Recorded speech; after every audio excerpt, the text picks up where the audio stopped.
the insatiable Spotify monster, feeding off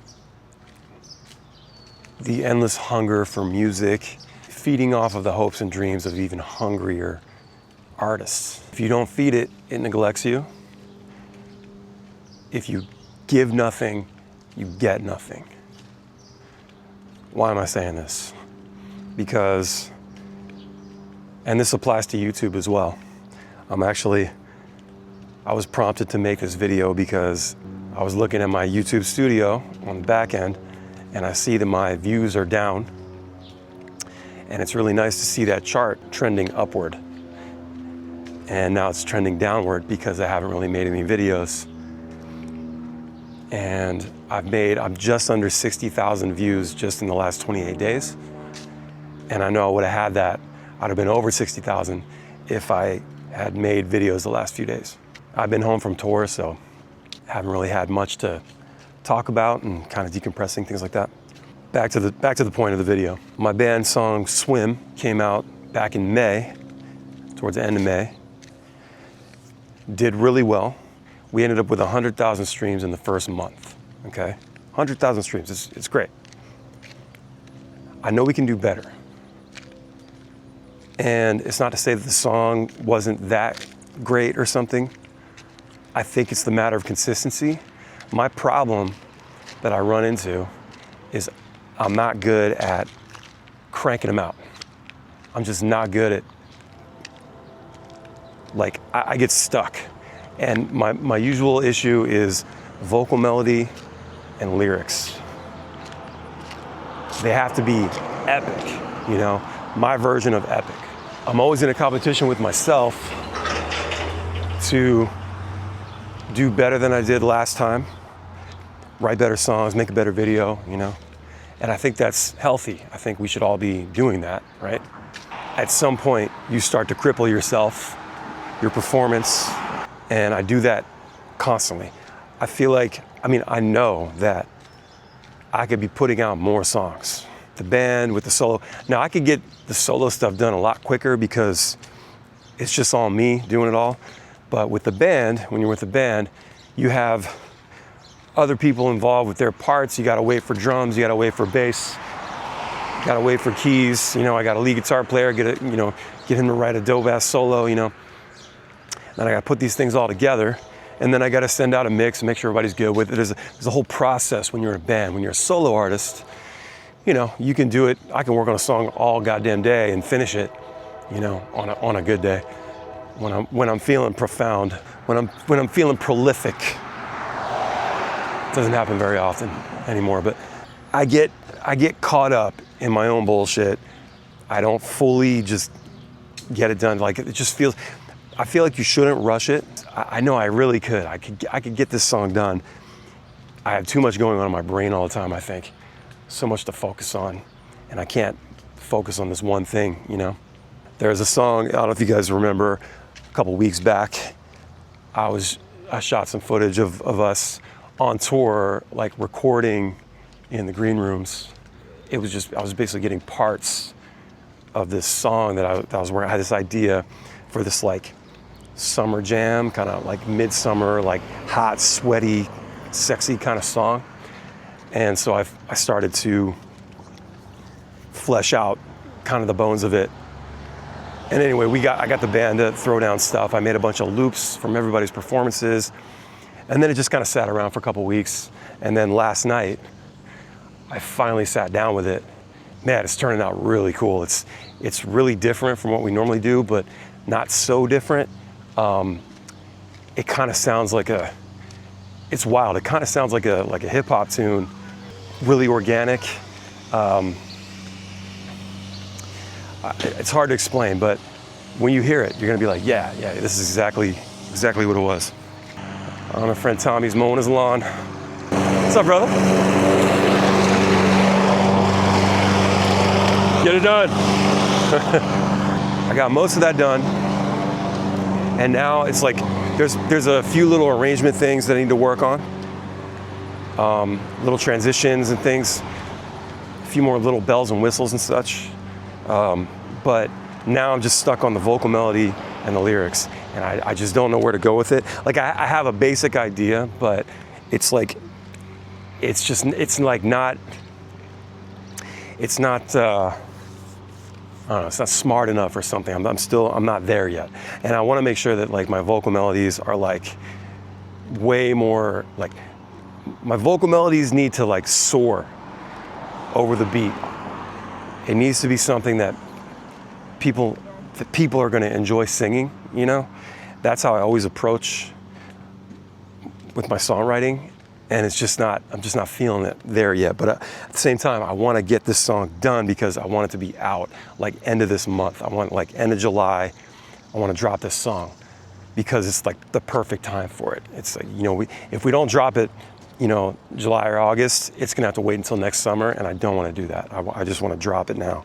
And the guys are saying, oh, maybe we should get like a feature on it. Like they thought of some people that would sound great on it, and I agree, but I don't know if there's time. Like I could hit them up for sure, but they could have a release coming, or they may not have time to do their parts, you know? It's just like, I don't want to wait on anybody. And part of that, yeah, I probably should wait, you know? But if I wait, it's not coming out for another year. And I just want to get this done. We need more new music that people are listening to. We need people to be excited. We need to keep, you know, this is where I go back to the algorithm thing. You have to feed it. I just read it used to be 40 to 60,000 songs per day uploaded to Spotify. Guess what it is now? Guess what it is now as of 2025? 100,000 songs per day uploaded to Spotify. That's 700,000 songs per week. That's a huge saturation. That is insane. YouTube, 2.4 to 2.6 million videos uploaded every single day. 2.5 million videos per day uploaded to YouTube. So I say this for two reasons. Stop trying to compete. Most of us are not going to get 1 million people to watch our video. Get that out of your head. Stop thinking about being viral. Make the videos you want to make. Make the songs you want to make. I say this as a musician and a YouTuber, I guess is the word. I hate calling it content, but make the content you want to make. Videos, songs, and just upload it. Just get it out there. Don't worry about competing with the millions and millions of other songs and videos uploaded every day, every week. What that tells me is that there are a lot of people in the world, and all those people have different tastes in music. They have different tastes in videos, what they want to watch, the content they consume. And most people on this planet will never, ever see it or hear it.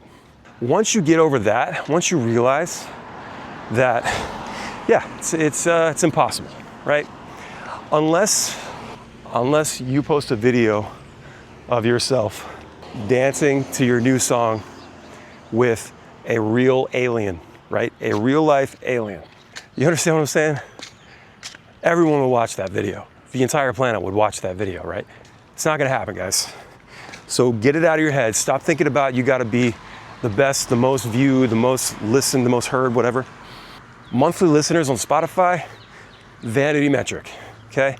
It does not correlate to ticket sales. I know this for a fact. Guys, I've had 600,000 monthly listeners before on the Ballyhoo Spotify page. I've been on the road and I've had 600,000 people listening to the music on Spotify in 1 month in a summer. I did not sell 600,000 tickets that month. It doesn't correlate. It doesn't mean anything. All it means at its core is that you did something to get more people to listen, okay? The only way you do that is by dropping. This is what I've come to understand, is that you can have a great song, and you should try to have a great song. It's only gonna last so long. You're lucky to get a month, you're lucky to get 2 weeks out of a single. So what I'm saying is, I wish I could drop every week. I wish that I was so prolific and maybe even a little more carefree about how the songs turned out. And I wish that I could drop every week, because I would drop every single week. If I could drop a song every single week, if I could upload a video every single day without experiencing burnout, without feeling any pressure, I would 100% do that. What's up, man? And I may still challenge myself to at least, I think it would be relatively easy to upload a video every day, just a matter of like getting out of my funk or whatever it is, or getting out of my brain fog and like just turn the camera on and just put it up. Who cares? You know what I mean? If it doesn't get 100 views, whatever. At least I did a video that day. And that's also a great exercise too. It's learning how to be on camera, learning how to talk, things like that. Learning how to talk when there's people walking around you outside, which always throws me off. It could be a great challenge. It could be a great challenge for me to try and write and release a song every week. And I'll tell you what, I've been messing around with Splice lately. A lot of big artists use Splice. A lot of these artists, they're not producing their own beats, they're using Splice samples. And I've always kind of been confused about that, because I like making my own stuff, even when it's like samples, which is what I did with this new song. I got samples from all the guys. I got them all to play parts over and over again. And then I just like edit them and get them good, create loops out of these things, bass line, drums, all this stuff. Even my own stuff, my guitar stuff, find good performances, tighten them up, create loops. Well, I've always liked that. I've never really liked the template. The idea of a template. I can't seem to be happy with pre-made templates and presets. I always change things, or like I just ditch it all together because I'm like, this doesn't feel like me, right? But I've been finding some really cool stuff on Splice. I actually used a few samples from Splice on this new song. What I was gonna say was like, with Splice, it kind of makes me wonder like, okay, what if I use the same sample that someone else uses? That would be weird, right? You end up hearing two songs with the same exact sample. For the most part, when I do get samples, I tend to tweak them a bit. I'll change the key. I'll chop them up and get rid of parts of the sample I don't like and rearrange, which is cool, I guess. You're sort of making it your own. But also, there was a band. We put out a song called Ross Vader, right? I was working heavily with Logic back then. I really wasn't big on Pro Tools yet. And Logic has really good synth sounds, really good sounds in their synthesizers. And so I found this really cool, kind of ethereal, sort of like weird texture. And I was like, this would be cool to start this reggae song with. And I don't know, just got a cool vibe about it, right? So I just held this G minor on the keyboard for like a minute. The synth patch like morphs the longer you hold it. So there's like all these different things happening. Really neat, right? And then a couple years later, a band that I know actually, they put out this song and it was the same patch in a different key. And I'm not saying they like copied us or anything like that. I'm not saying that at all. I'm just saying that like you will run into that because a lot of these artists are using the same tools, and I get it. It's a very, like the patch that we use is a very cool sound, very interesting thing. And I just thought it was so funny. Theirs was like a major key. It was like up a couple steps, I think. But I recognized it immediately. I was like, I know that patch. They did that shit in Logic. And so it's sort of like, okay, what's the difference of doing that versus using Splice samples, right? And for me, I like to kind of pepper things in, and I'm definitely gonna try like straight up just using like a beat that I find, like a drum loop, and then maybe a bass line and some synth textures and weird vocal melody things. Like I want to try all that, So I just may, but maybe that's the key to getting quicker with dropping music, even if it's every 2 weeks. Dude, I'd go for one song a month at this point. But so on the solo stuff, this is what I'm talking about. with the band stuff, we have a couple songs in the chamber that are kind of not done, but almost there. So I'm really hoping that we can drop things by the end of the summer and into the fall. But for me, I think it'd be a cool challenge to try to release more music on the solo stuff and just try different genres, try different feels, not get too obsessed about the vocal melodies and the lyrics, and I think whatever I do, it's still gonna sound cool. Like I'm not gonna put out something corny, in my opinion. You might think it's corny, I don't know, but you start to feel this pressure a little bit. You can see it in the charts, the graphs, the numbers. If you don't feed the algorithm, if you don't feed Spotify, if you don't feed YouTube, nothing happens. I think my band could easily get up to 1 million monthly listeners if we were dropping way more often. If we were dropping songs all year long, twice a month, I bet you we could get to 1 million monthly listeners. That's what I'm saying. It doesn't come down to like how good you are or how cool you are or whatever, or the connections that you have. It's not that at all. It's about your work ethic. It's about how often you can feed the beast. If you're watching this and you're like, okay, this guy is crazy. Where's the art? I'm losing the, you're talking about just putting songs out and videos out just to do it, just to get, more money or get your numbers up or whatever. Yeah, kinda. Yeah, I kinda am. You know why? Because I've been doing this a really long time and I know what I'm capable of. And I know that I always put my best foot forward. And I would like to see more fruits of my work, more fruits from my effort, right? Money, I made $800 this month on YouTube. $800 because I was consistent. I kept making videos. Part of that is people throwing super thanks.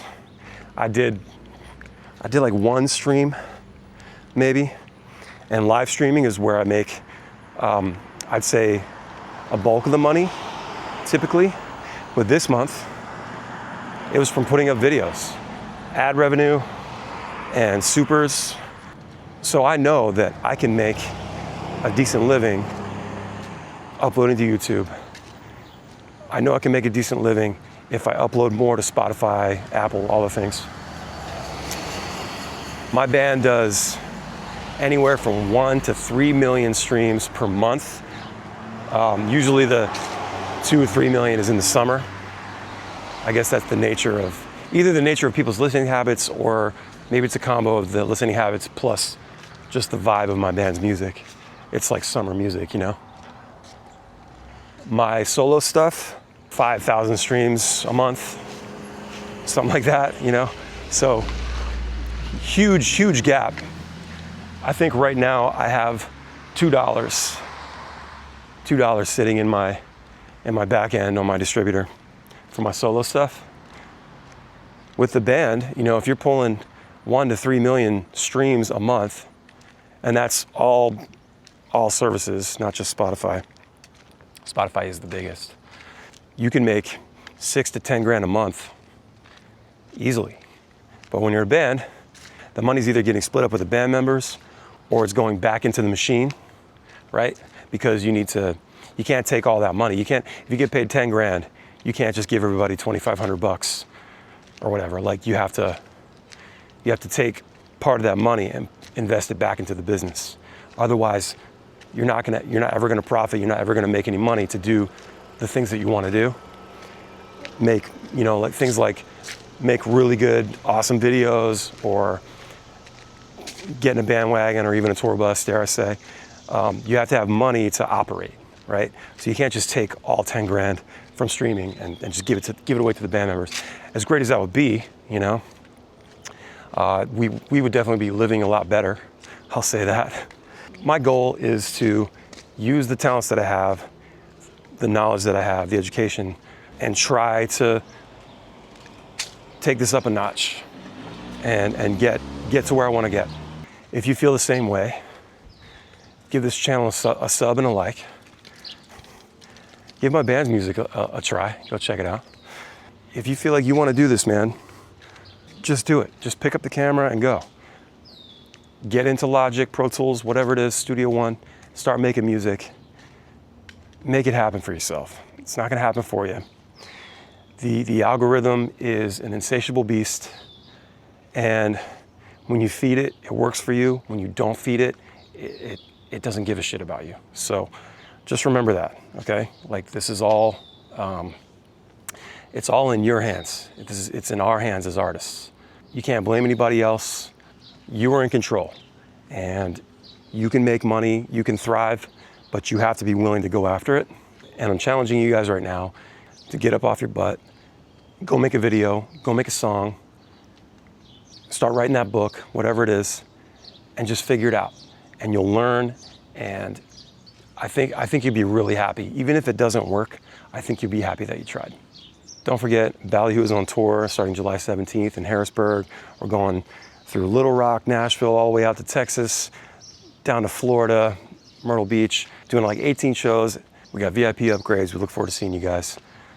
All right, that's my TED Talk. Catch you guys in the next one.